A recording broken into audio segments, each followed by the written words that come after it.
Olá, boa noite. Começa agora pela TV Pantanal, canal 22, uma emissora do Grupo Gazeta de Comunicação, programa Opinião, sexta-feira.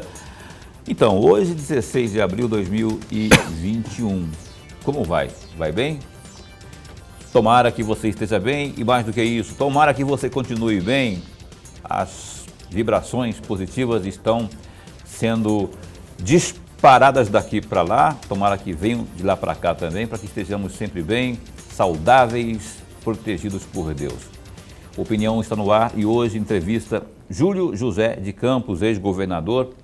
Vou durar uns 10 minutos para falar o que ele já foi. Ex-governador, ex-senador, ex-prefeito, foi vereador também, eu acho, não foi? Não. Não foi. Não foi vereador porque não quis também. Foi prefeito, foi conselheiro do Tribunal de Contas, deputado federal, senador e governador também. Não necessariamente nessa ordem. Júlio Campos, hoje é vice-presidente do Democratas de Mato Grosso e nessa condição também está aqui para responder aos nossos questionamentos nessa sexta-feira. Os nossos que eu falo, os meus, os seus, telespectador, e também de Lorenberg Alves, a quem eu cumprimento nesse instante. Professor, meu caro, caríssimo companheiro de sempre. Boa noite, meu amigo Paulo Coelho, e um grande abraço, mas um grande abraço mesmo a todos os nossos telespectadores, a razão maior do nosso programa. Verdade, e quando eu falei aos seus questionamentos, você pode interagir com a gente, deve, afinal de contas o programa é seu. Aqui o telespectador tem passagem livre e sempre que houver a sua intervenção por meio de WhatsApp, mandando a sua pergunta, observação, sugestão, crítica, elogio, enfim, ao nosso entrevistado, que é o Júlio Campos, a gente vai colocar no ar a sua pergunta via WhatsApp, 99932-2529. Vou chamar pelo último cargo que eu me lembre, né, foi governador, vou escolher um deles para fazer o tratamento aqui. Senador Júlio Campos, muito bom recebê-lo aqui.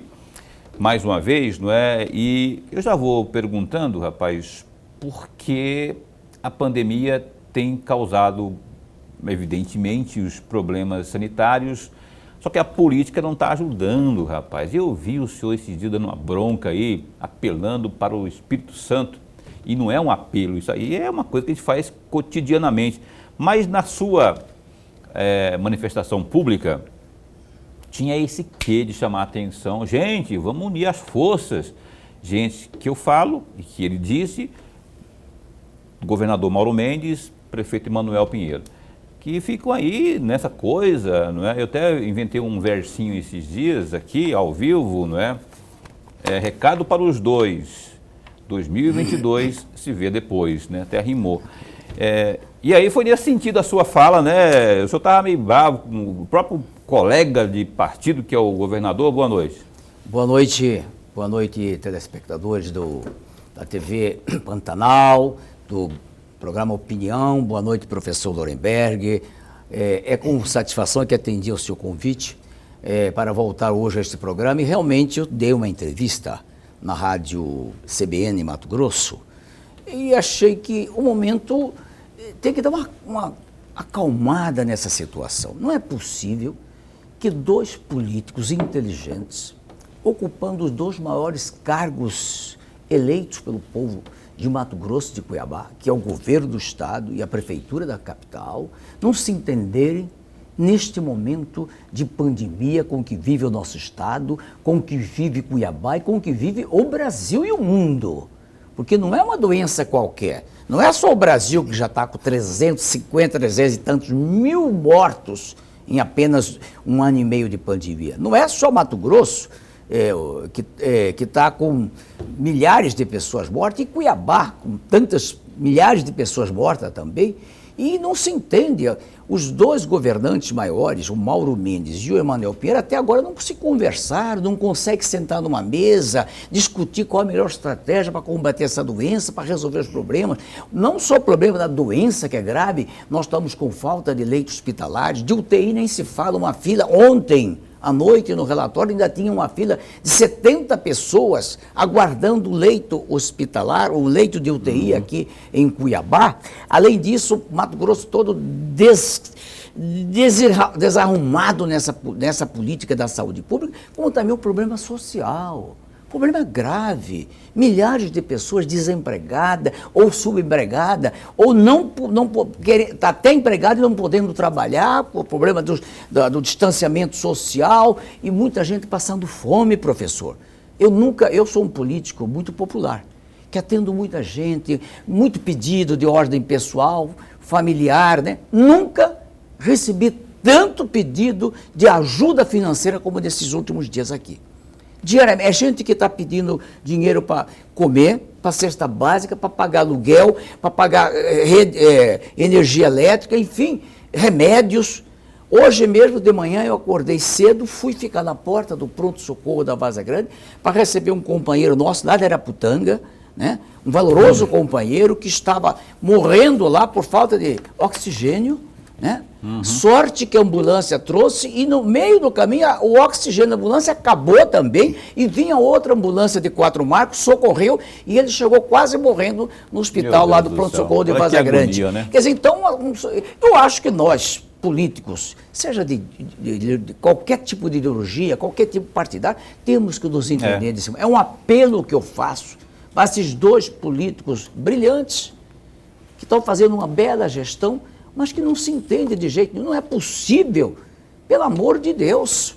Nós temos que chegar a um desiderato, né? Um acordo para melhor resolver esse problema da pandemia em Mato Grosso. Antes de perguntar, fazer a sua primeira pergunta ao Júlio Campos, eu acho, só para dar uma pinceladinha sua aí nesse assunto, que está faltando um pouco de estadista para cada um deles, né? É hora de ver o macro. Estadista, na minha avaliação, crua, eu não sou tão experiente como vocês dois, mas que é?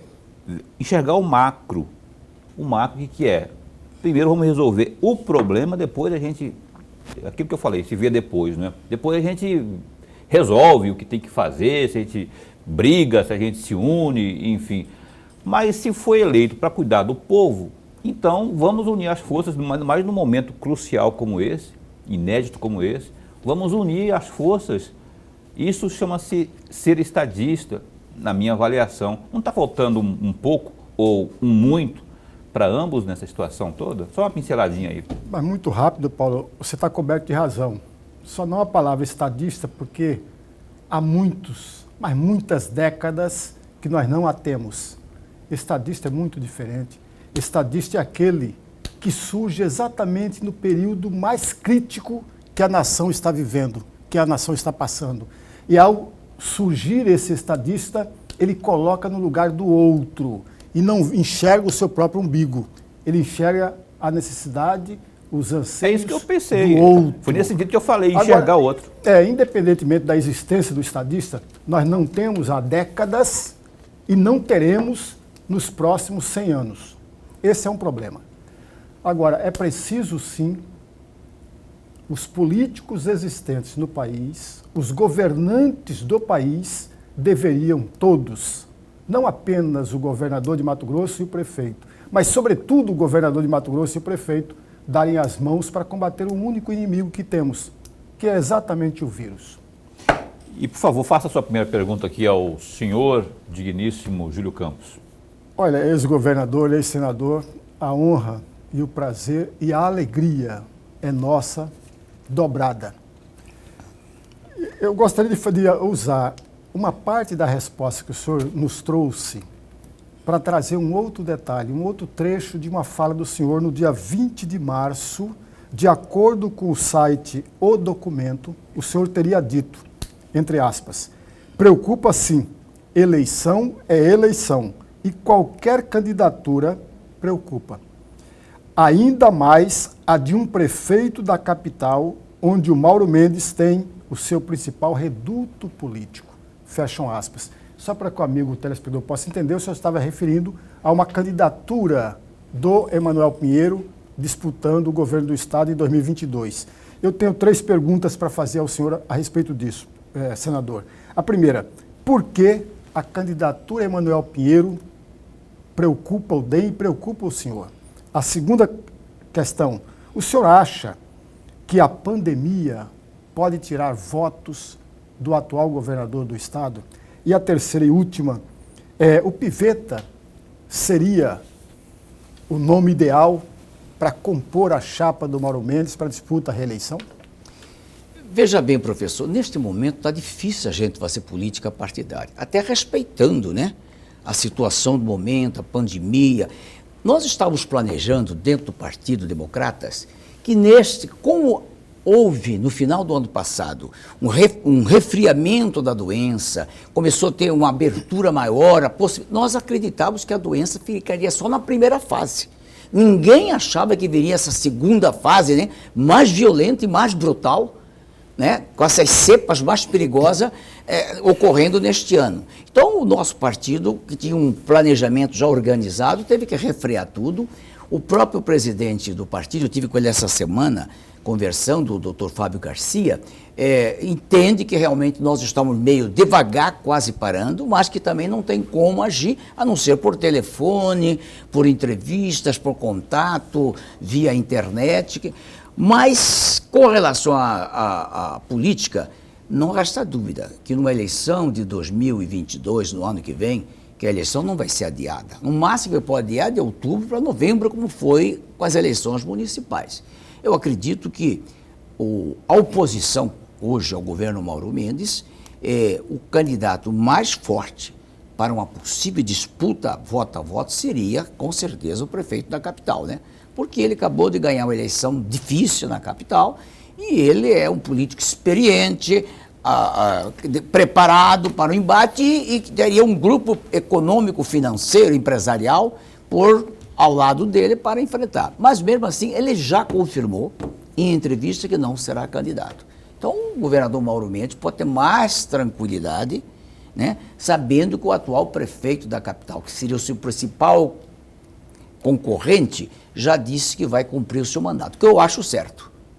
Eu acho que o Emanuel, se ele fazer um segundo mandato de prefeito bem feito, com realização de obras, com a parte social funcionando, com dona Márcia Pinheiro dando aquela presença na área social, ele credencia tranquilamente para ser o sucessor de quem estiver no próximo governo. Seja o Mauro Mendes ou seja o Piveto ou outro cidadão que entrar governador. Ele tem que dar uma resposta. Porque ele vai ter 2 anos para trabalhar. Eu vou citar para o senhor um exemplo. Em 1988, o então prefeito da Vaza Grande terminou o mandato em 88 e ficou no 89 e 90 percorrendo o Mato Grosso, organizando a eleição. Em 90 ele teve uma eleição tranquila para governador. O Emanuel Pinheiro ainda é jovem, fez agora 50 e poucos anos. Pode muito bem concluir o seu mandato e os 2 últimos anos do mandato, que ele vai ficar sem mandato, os 2 últimos anos da anterior eleição, ele pode muito bem preparar para disputar uma eleição. Neste momento, o candidato que está pintando aí, querendo disputar, é o Medeiros. Deputado Medeiros, que está fazendo uma oposição até muito radical, com alguns fake news, como é o caso. Ele há poucos dias divulgou, dizendo que o governo federal tinha passado para o atual governo de Mato Grosso, para o doutor Mauro, 15 bilhões de reais. Isso é uma piléria, isso é uma mentira. Ainda bem que o senador Carlos Fávaro fez um requerimento oficial do Senado ao Ministério da Economia, pedindo realmente uma relação de quanto o governo de Mato Grosso recebeu para este período de Covid-19, da pandemia. E foi respondida ontem. O governador me passou até um zap dando os números certos. Foi 5 bilhões e 44 milhões de reais, incluindo tudo. Aquele FEX que veio, a complementação do auxílio para quebra de receita que o Estado tinha, o fundo de participação do Estado, as transferências do... O adiamento da dívida também está junto, não? Tem uma dívida aí que o governo, o Banco... Mundial, 526 milhões. Foi protelada. Foi protelada, né?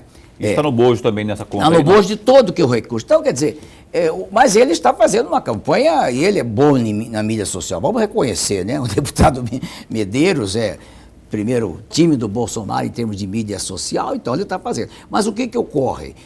Até hoje, na conversa que tivemos, a última conversa que eu estive com o governador Mauro Mendes, há 1 mês e meio atrás, perguntei do interesse dele, se realmente ele estava entusiasmado, né? Em já falar em ser candidato à eleição. Disse: Júlio, só vou falar se vou disputar uma reeleição em março do ano que vem.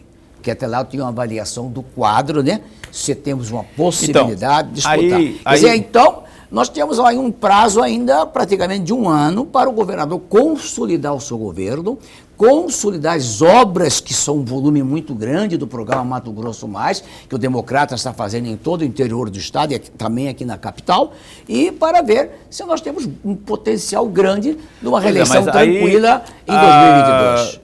Senador Júlio, o que o Lorenberg perguntou, a pandemia tira voto hoje, 16 de abril de 2021, a pandemia está tirando o voto, tiraria o voto do governador Mauro Mendes? Eu acho que de todos os chefes de executivo, do presidente da República, ele tem muita culpa pelo projeto, né? Qualquer um cidadão que perde um membro da família fica puto no facão, usando o termo popular, com o governo. Acha que faltou hospital, principalmente se ele não acha hospital para ser. Não tem, vai para o hospital e morre dentro do hospital por falta de remédios, porque hoje está morrendo muita gente porque nós não temos os remédios modernos, caros, para aplicar. Eu tive na família minha 4 casos de Covid. A minha mãe, que estava com 96 anos, não resistiu, porque a própria idade já não permitia, né, resistir a esse vírus maldito. Mas 3 irmãs minhas foram internadas no Hospital São Mateus, mas foram tratados dentro do rigor e com remédios caros. Uma só injeção que nós compramos, foi 3 ampolas, foi R$ 7.800 que foi aplicado. Imagina um cidadão comum. Quer dizer, então o que ocorre? Então as famílias que não têm a possibilidade de comprar esse remédio, que vai tratar no hospital pelo SUS ou então pelo um plano de saúde que não foi essa condição, ele fica zangado e pode até culpar o próprio presidente, o próprio governador, o próprio prefeito como responsável. Já há até um certo desgaste com a história da vacina, né? Porque está tendo muito desarranjo, e você vê pela própria imprensa, o pessoal do próprio grupo Gazeta, da Notícia de Frente, pela manhã, que eu assisto quase que diariamente, diz que enquanto o Vazagrande está correndo tudo organizado, tudo certo, com rapidez, a Cuiabá está bem atrasado. Tá patinando, né? E a vergonha que Mato Grosso continua no último lugar, professor. Do Brasil, dos 27 brasileiros, nós somos o 27º em termos de aplicação de vacina. Esse ranking, e a responsabilidade é de quem? Dos prefeitos, não é do governador do estado. Mas muita gente não confunde, não quer saber se é governador, se é o prefeito. Parece lá Mato Grosso, né? Mato Grosso, ele acha que é o governador. O senhor confia nesse ranking? O senhor confia? Ele parece ser oficial, ser fidedigno. Pelo menos a gente tem acompanhado por veículos mais ou menos independentes, parece que realmente o Mato Grosso do Sul fez um belo desempenho, porque ele descentralizou. Foi em Campo Grande.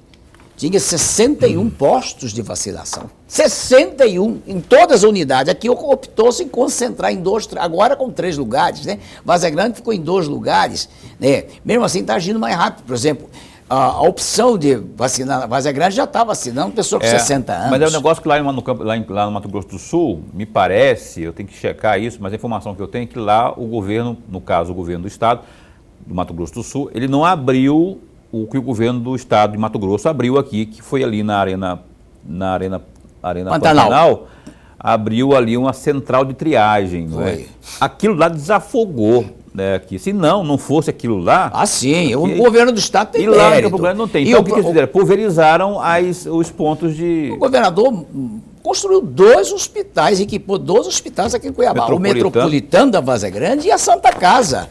Ampliando mais de 200 leitos novos de UTI, o governador comprou. E o prefeito também. O deputado Emanuelzinho, vamos ser justos, né? Conseguiu trazer muitos equipamentos novos aqui. Cuiabá não pode, mas é que a doença foi demais, né? Cresceu muito, uma forma muito violenta. Respondeu as 3 perguntas suas?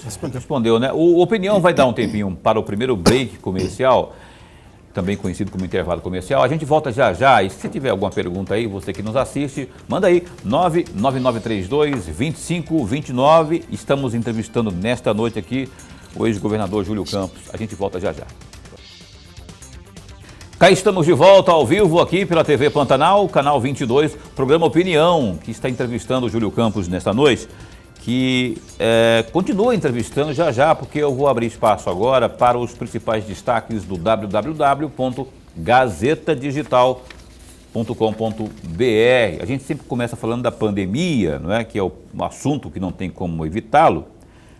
2.400 casos em 24 horas.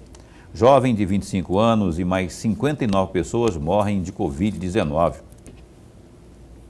Jovem de 25 anos da cidade de Sinop, que fica 500 quilômetros ao norte de Cuiabá, e mais 59 pessoas morreram vítimas da Covid-19 em Mato Grosso nas últimas 24 horas. Dados do boletim epidemiológico emitido pela Secretaria de Estado de Saúde mostram que o Estado notificou mais de 2.400 novos contágios no mesmo período. Com a atualização, Mato Grosso ultrapassou a marca dos 341 mil contágios pela doença, sendo que em 8.997 ocorrências as vítimas não resistiram e morreram.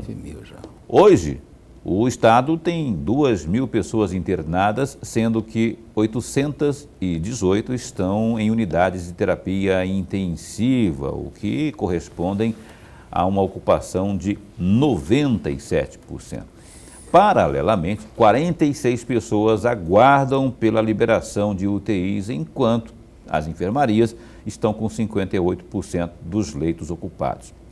De acordo com a Secretaria de Estado de Saúde Cuiabá, Rondonópolis e Várzea Grande, são as cidades mato-grossenses com mais casos de contágios. Está aí no Gazeta Digital, que também tem esse destaque aí, ó, sem furar fila. STJ derruba liminares por vagas de UTI Covid em Cuiabá. O presidente do Superior Tribunal de Justiça, STJ, ministro Humberto Martins, suspendeu as liminares na Justiça de Mato Grosso que determinavam leitos de unidade de terapia intensiva UTI para pacientes com Covid-19. A decisão atende ao pedido da Prefeitura de Cuiabá, que alegou que a fila é grande e não pode permitir que pessoas, abre aspas, furem a fila, fecha aspas, através de liminares. Em sua decisão, o ministro argumentou que a falta de leitos de UTI, abre aspas, não se deu por má gestão da administração pública e sim pelo notório reconhecimento do infeliz colapso dos leitos de UTI atualmente presenciado em diversos estados da federação, fecha aspas. Nesse sentido, essas liminares causam desordem no Sistema Único de Saúde, o SUS, pois violam a fila já existente por leitos que tem como ordem critérios médicos.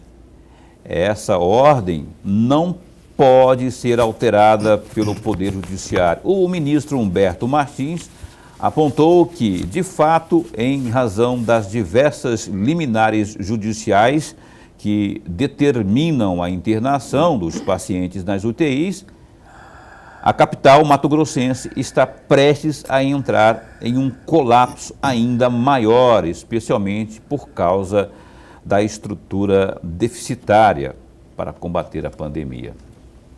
Tá aí, mais uma decisão judicial, dessa vez vinda do Superior Tribunal de Justiça. Eu vou agora pedir ao Júlio Campos, que é o nosso entrevistado desta noite. O Lorenberg tinha feito 3 perguntas, eu lembro muito bem no bloco anterior para o senhor, você não respondeu uma, aquela que se refere ao vice-governador Otaviano Pivetta. Você respondeu, eu não percebi, mas eu acho que você não respondeu não. É coisinha bem breve, só lembra da pergunta, senão ele vai ter que refazer. Não, é verdade, eu esqueci, ele perguntou se o Pivetta seria um nome, uma opção para 2022. Com certeza, o vice-governador é um homem trabalhador, é um executivo competente, mas que está um pouco fora do processo político, né? Tanto é que ele hoje parece que nem filiação partidária tem, deixou o PDT, da qual ele era líder em conteste durante vários últimos anos, né? Ele comandava o PDT de Mato Grosso e hoje não sabemos a pretensão dele. Ele pretendia ser candidato a senador, naquela suplementar ele saiu candidato e com um grande apoio, né? O apoio do Maxi, do PSB, apoio de muitos partidos políticos, e aí como houve a transferência da eleição de abril para coincidente com novembro com o prefeito, ele desistiu, como eu também, que era candidato, e aí em novembro ele não saiu mais candidato, ele preparou para ser candidato, parece que na última hora desistiu, foi cuidar só da eleição municipal lá de Lucas do Rio Verde e ganhou as eleições com o atual prefeito Miguel, e por isso o nome dele sempre é lembrado, né? Agora, não sei se ele vai optar em querer disputar uma eleição de governador ou de senador, ou até nem disputar a eleição, porque ele é um grande empresário, com muitas empresas espalhadas por vários estados brasileiros. Então, não tenho tido nenhum contato assim mais próximo, né, com o ilustre vice-governador Otaviano Pivetta. Olha só, nós falamos no bloco anterior aí sobre o governador Mauro Mendes, o prefeito Emanuel Pinheiro. A produção do programa Opinião convidou ambos, não os dois no mesmo programa, senão ia dar briga aqui, né? A gente convidou os dois para virem aqui à Opinião falar com você, telespectador cuiabano e mato-grossense, né? A assessoria de imprensa do governador Mauro Mendes disse que está tentando para essa próxima semana um jeitinho de a gente trazer o governador aqui. Com relação ao prefeito Emanuel Pinheiro, ele me atendeu, não é? E ele respondeu que sim, a gente vai ter uma conversa com o Emanuel Pinheiro aqui no dia 27, terça-feira que vem, né, sem ser essa agora. Na outra, a gente vai entrevistar ao vivo aqui o prefeito Emanuel Pinheiro, prefeito de Cuiabá, falar de tudo. A pandemia, obviamente, será o principal assunto, mas esse tiroteio aí desnecessário também aí, e ver o que ele tem a dizer sobre essa questão política também aqui. Então, Emanuel Pinheiro está confirmado para o dia 27, terça-feira, que é o aniversário do programa Opinião. O programa Opinião que vai fazer um aninho aí de sua existência nessa nova leva aí. Lembrando que o governador Emanuel Pinheiro, olha ato falho aqui, o governador Mauro Mendes, ele esteve aqui na inauguração, na estreia do programa. E agora, dia 27, no primeiro aninho, vem o Emanuel Pinheiro. Dito isso, Lorenberg. Governador, saindo um pouco da pandemia, mas trazendo um pouco para nós aqui, para nossa conversa, o fogo no Pantanal, que preocupou a todos nós e deixou um rastro muito grande no Pantanal. Aliás, a fazenda do senhor, uma parte dela pegou fogo. Parece-me que o senhor estava na fazenda na época e teve que sair às pressas da fazenda. De carreira. Em razão disso, senador, que eu gostaria de fazer 3 perguntas. A primeira delas, o senhor acha que o governo estadual pecou no sentido de fiscalização do Pantanal? E a segunda questão, o senhor considera que parte do que foi queimado no Pantanal poderia ser evitada se nós tivéssemos uma maior fiscalização? E a terceira e última questão, o que deve fazer para evitar que o triste retrato que nós tivemos no ano passado venha a repetir? Realmente foi uma calamidade pública. Infelizmente, o Pantanal já vem de algum tempo abandonado. As consequências não só da falta da fiscalização, como a falta de preparo. Porque no passado, não sei se você lembra, quando chegava o período, o governo do estado fazia as campanhas não só publicitárias, como também preparava a equipe de brigadeiristas, de pessoas preparadas, o convênio, o governo federal, o governo do estado, preparava toda a equipe. Nesses últimos 3 ou 4 anos para cá, houve um esfriamento disso e as consequências foram essa grave situação que ficou o Pantanal. Um incêndio brutal, demorou demais para as providências, mesmo não estando preparado, o governo do estado, o governo federal, as autoridades responsáveis tinham que ter tomado uma providência no momento que iniciou o incêndio. No entanto, deixou alastrar pelos 2 Pantanal, o lado do Mato Grosso do Sul e o nosso Mato Grosso. O nosso foi muito judiado. Não resta dúvida que se você ir lá Transpantaneira hoje já está muito verde, já refloriu muito, mas o prejuízo foi muito brutal, principalmente para a fauna, né, pantaneira. Houve uma mortandade brutal do animal silvestre. A fome também engraçou muito, porque pegou fogo em tudo, não tinham... Então, houve umas ONGs que estiveram lá presentes, né, socorrendo, ajudando, mas eu cheguei a acionar, dar ideia ao governo federal, ao próprio governo do estado aqui, que contratasse, naqueles primeiros momentos do incêndio, aviões preparados para fazer o combate, né, do incêndio lá. Infelizmente, demorou demais. A própria polícia florestal só foi para o Pantanal depois de ter quase tudo destruído. O governo federal pouco preocupou. Depois veio o ministro do Meio Ambiente, já veio depois já tinha quase tudo acabado. O senador Wellington preparou uma comissão, né, de senadores, de parlamentares. A deputada Rosa Neide esteve presente, o senador Jaime, mas já era tarde. Infelizmente, ficou abandonado, não houve um interesse maior, isso tem que ser dito, e também o que também está ocasionando esses incêndios constantes no Pantanal, principalmente, é a falta do gado. O pantaneiro empobreceu, o pantaneiro não tem, antigamente o gado massageava, né, evitava tanto, agora ficou muita mata. O boi bombeiro que chamava. Boi bombeiro, agora ficou, essa reserva de mais de 100 e tantas mil hectares do SESI Senac, lá no SESI Senai, lá no Pantanal, é Sesc Senac, né? Lá no Pantanal, é uma maior fonte de incêndio e de desastre ecológico. Porque lá sumiu o boi, eles ficaram donos daquela terra imensa, não tem nenhuma atividade e resultado é qualquer coisa lá surge um incêndio e propaga por tudo quanto é lugar, né? E o calor muito intenso este ano, até mesmo um caco de vidro de uma garrafa ocasiona incêndio.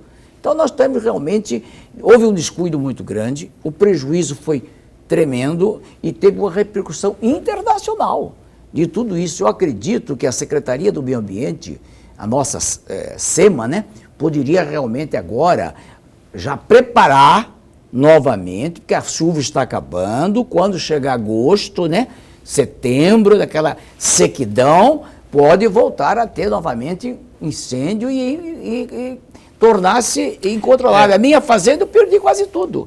Todas as cercas foi perdido, o curral, não teve jeito. E olha que eu fui para lá com uma equipe boa para pagar. Só não queimou a sede da casa porque nós estávamos lá todo mundo tentando segurar a peteca. Caso contrário, até a casa poderia pegar fogo. A propósito aí, o senhor está apontando aí que houve falhas na Secretaria de Meio Ambiente. O governo Mauro Mendes está aí com esse mega plano de desenvolvimento, de investimento, aí, 9 bilhões e meio de reais no Mato Grosso Mais. O senhor acha que ele está desempenhando, está contento aí? Vamos fazer uma autocrítica aqui, não precisa ter necessariamente que criticá-lo, mas vamos colocar os pingos no is aqui. Está tudo certinho, o senhor acha? O enfrentamento à pandemia, o senhor falou aí dessa mentira, do fake news que foi desmentido, não é? Do valor, mas mesmo com 5 bilhões, está se fazendo um bom trabalho, está enfrentando tal como deveria, porque pessoas estão batendo na porta das unidades hospitalares, podem, hipoteticamente, como a gente noticia também, que não é hipótese, é fato, não encontrar o leito. Agora são dezenas de pessoas na fila de UTI. Como é que está aí a gestão? Veja bem, o governo não dá conta de socorrer todo mundo que precisa, porque a sociedade civil mato-grossense é uma das mais desobedientes do Brasil. O índice de distanciamento social, de fechamento, é muito pouco em Mato Grosso. Não chega a 40%, mesmo em período de quarentena, né? Mesmo em período recomendado por decretos, não há um cumprimento muito grande disso, então o governo do estado tem feito um esforço muito grande. Mas temos que ressaltar, o secretário Gilberto Figueiredo da Saúde é um esforçado, mas os recursos que ele tem disponível são bem aquém da necessidade. E as prefeituras municipais receberam o auxílio do governo, receberam, mas não é essa quantidade que falaram. Por exemplo, o município de Vaza Grande, que é um município de 300 mil habitantes, recebeu 80 milhões de reais. Cuiabá recebeu 100 e poucos milhões de reais. Uma diária do UTI é de 2 a 3 mil reais que os hospitais cobram e que o hospital público gasta com equipe. Então mas poderia ser melhor. Reais, mas 80 milhões de reais... Três itens, eu acho que o governo de Mato Grosso poderia investir mais na saúde, como também na parte social. O governador, depois, eu estive acompanhado do empresário Roberto Garcia, há uns 2 meses atrás, Berinho, dizendo ao governador, vamos lançar um projeto social de uma bolsa alimentação, uma bolsa, um cartão, né? Uhum. Pelo menos de 200, 300 reais, complementando o auxílio federal. Porque com essa segunda etapa, o auxílio de Brasília ficou muito pouco, né? O governo federal já cansou, não tem recursos para isso. O governo tem o de 150 reais apontado já. O governo do Estado já aprovou os 150 reais. 150, mas se pudesse ser um pouquinho mais, poderia ser um pouquinho mais. E outro segmento que não ajuda é os barões do agronegócio de Mato Grosso. Mato Grosso, este ano, produziu bilhões de reais para a sua classe empresarial. O solo mato-grossense enriqueceu muita gente. O preço das commodities estão altíssimo, né, a nível patamar internacional. E este pessoal que teve lucro de bilhões poderia colaborar com o governo do Estado, ajudando a complementar essa renda familiar. O que custa esses grupos empresariais, as grandes multinacionais que estão aqui, cada um suplementar com 10, 15, 20, 30 milhões de reais para um Bolsa Família, para um Bolsa Alimentação, para uma Bolsa Farmácia, complementava esses 150 reais do governo do Estado, podia ser 300, 400 reais para cada família. São 100 mil famílias que estão aí carentes em Mato Grosso. Eu acho que o agronegócio tem que dar o ar da graça aí. Sim, os outros poderes constituídos. Até agora só está entrando com a participação no socorro, sim, o governo estadual e a Assembleia Legislativa. E a Assembleia Legislativa do Mato Grosso. A Justiça já feito, o Poder Legislativo tem economizado e transferido os recursos para... Mas, em compensação, cadê o nosso Tribunal de Justiça, o Poder Judiciário, que até agora está num silêncio sepulcral? Cadê o tal do Ministério Público que sabe cobrar tudo, mas não colabora com nada? Comprando telefone.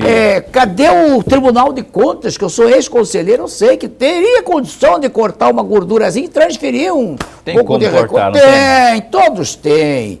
Ninguém quer abrir mão de nada para ajudar o governo estadual. Então eu recomendo que a imprensa está cobrando muito, mas parece que está um silêncio sepulcral, né? Ensurdecedor. Então tá, Júlio Campos falando aqui. Lorenberg, deixa uma pergunta para o Júlio responder após o intervalo comercial, por favor, que a voz do além está me dizendo que eu tenho que faturar agora, não é? Não é isso, Caroline? A gente tem que ir para o break comercial. Deixa uma pergunta. Eu tenho 2 minutos, não? 1 minuto e meio? 1 minuto. 1 minuto. A pergunta dele é mais longa do que Esperança de Pobre. Então, vamos abrir o próximo bloco, então? Então, vamos. Melhor, né? Melhor. Porque fica mais à vontade, sem pressão psicológica. Aí eu esqueço também. E aí o Júlio Campos, que só tem... ele vai responder após o intervalo comercial a pergunta do Lorenberg. O Opinião dá um tempinho só e volta já, um instante só. O Opinião dessa sexta-feira está entrevistando o Júlio Campos, ex-governador, ex-senador. O Júlio está conosco aqui, ao vivo, não é? O Lorenberg Alves faria, mas não fez. Vai fazer agora a pergunta ao Júlio Campos, por favor.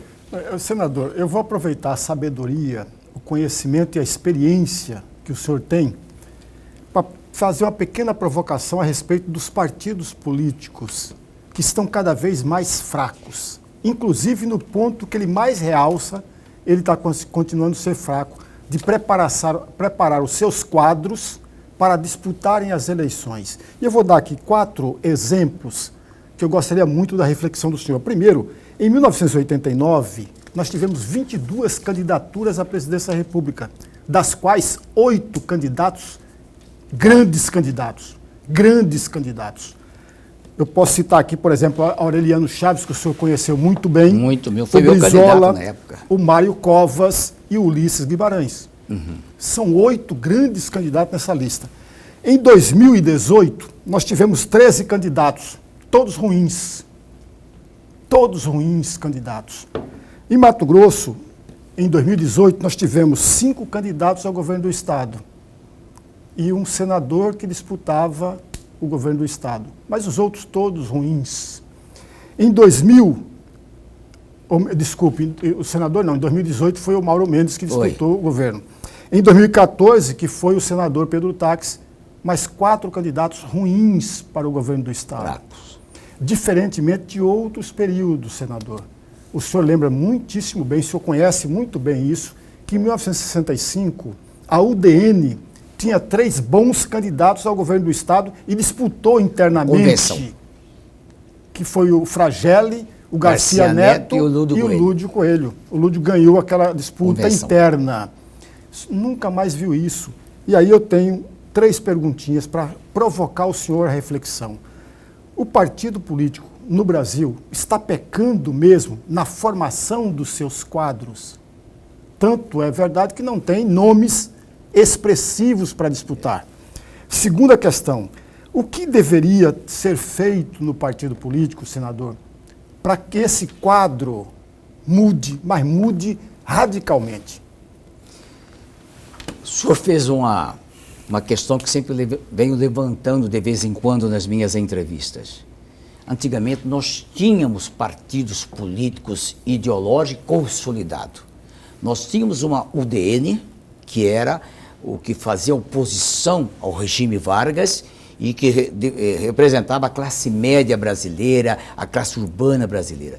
Nós tínhamos o PSD, que era um segmento composto por 6 interventores federais do governo Vargas e que constituíram um partido forte no meio rural e urbano também. Tínhamos o PTB, que representava o sindicato, a classe trabalhadora, o pessoal. Tínhamos o PSP do Adhemar de Barros, que era muito forte em São Paulo, em alguns estados do Nordeste, que tinha aquela ideologia já meio socialista. E tínhamos o PRP, que era de direita, do Plínio Salgado, né, daquela bandeira.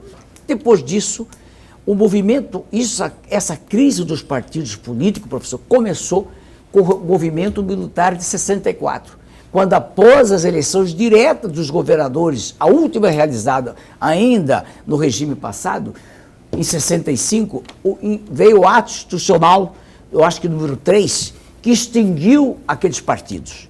E criou-se 2 partidos, a Arena e o MDB, que representava o governo e que representava uma oposição consentida.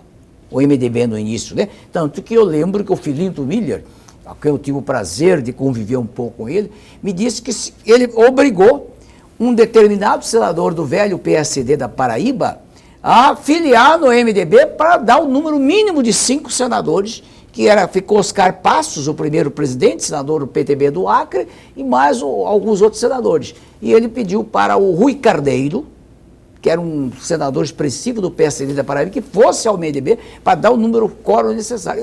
O que aconteceu? Após isso, veio a abertura política, com o presidente Gás, depois consolidado com o Figueiredo, encerrando o período militar com a eleição do Sarney. Nisso criou-se vários partidos.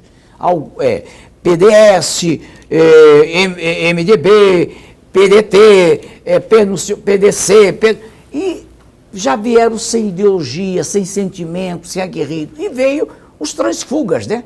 Essa permissão, acabou a fidelidade partidária para derrotar o Paulo Maluf do Colégio Eleitoral de 1985, o Tribunal Superior Eleitoral encerrou-se com a fidelidade partidária. A partir daí a bagunça virou muito, porque ninguém mais obedecia ao partido. E hoje nós temos 30 e tantas legendas, nenhuma ideologicamente consolidada, há uma aglomeração de interesses, de vaidades, de grupos que querem apenas interesses empresarial, comercial, politicamente nada.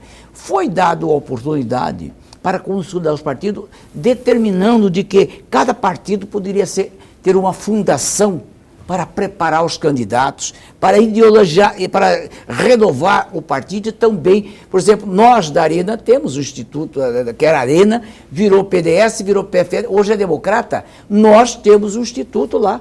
O MDB tem um Instituto Tancredo Neves, que poderia que tem recursos eleitorais, do Tribunal Superior Eleitoral, para fomentar novas ideologias, nova juventude, preparar os candidatos para ocupar o cargo. Hoje tem pessoa que candidata sem saber o que é o mandato que está disputando. Nessa eleição municipal, tem pessoas que candidatam a vereador não sabiam o que é a função do vereador. Os partidos não estão investindo muito pouco na formação de candidatos? Não está investindo nada, não é muito pouco, quase nada. O cidadão vai para o interesse, filia, muda. Ano que você vai ver o que essa tal da janela partidária é a maior barbaridade que tem. O cidadão fica 3 anos, elege pelo partido, fica 3 anos exercendo o mandato, quando chega março do ano da eleição, ele pode ir para outro partido. É uma promiscuidade consentida. Então não vai ter, enquanto não houver uma reforma partidária no Brasil, professor, nunca ideologicamente nós vamos voltar a ter aqueles partidos consolidados do passado. Sempre vai ter essa anarquia partidária que é hoje. Hoje tem partido de aluguel, professor. Gente que é presidente de partido anda com uma pasta com 150, 200, registrada com horário eleitoral e fala, eu tenho 3 minutos, tenho 3 segundos, eu tenho balcão de negócio. Balcão de negócio. Então isso aí tem que calar. Por isso, eu acredito que só uma reforma partidária vai consolidar um processo democrático. Mas está muito longe, nem se fala isso hoje em Brasília. Olha, eu quero mandar um abraço aqui para o meu amigo Juliano Jorge.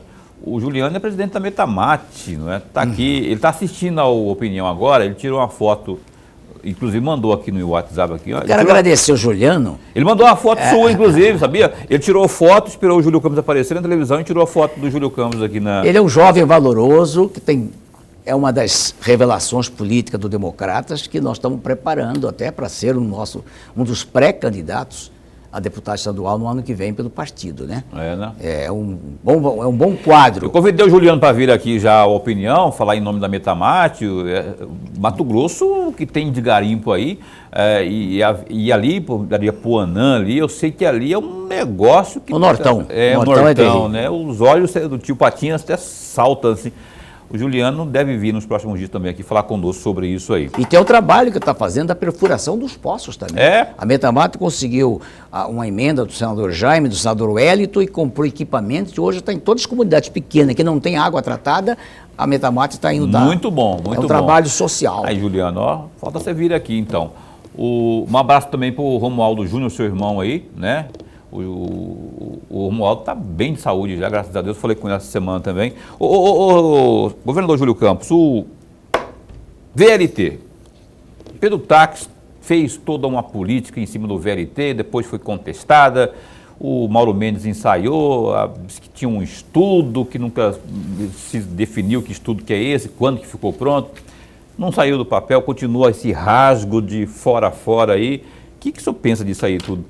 Eu queria que o senhor falasse de forma mais resumida, porque a gente está partindo para o final do programa. É com tristeza, né, que eu vejo uma obra inacabada.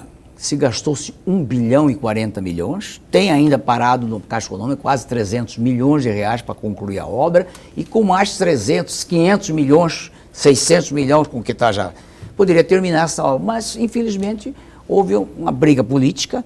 No governo passado do Dr. Pedro Taques, houve um imbróglio judicial, ele contestou. Agora o governador Mauro Mendes também resolveu não prosseguir com o projeto e mudar o sistema para VBP, veículos, bus sob pneus, que é um projeto que faria mais fácil, mas também está nesse imbróglio. O juiz federal mandou fazer uma audiência pública, como não está podendo reunir gente, está fazendo via internet, né?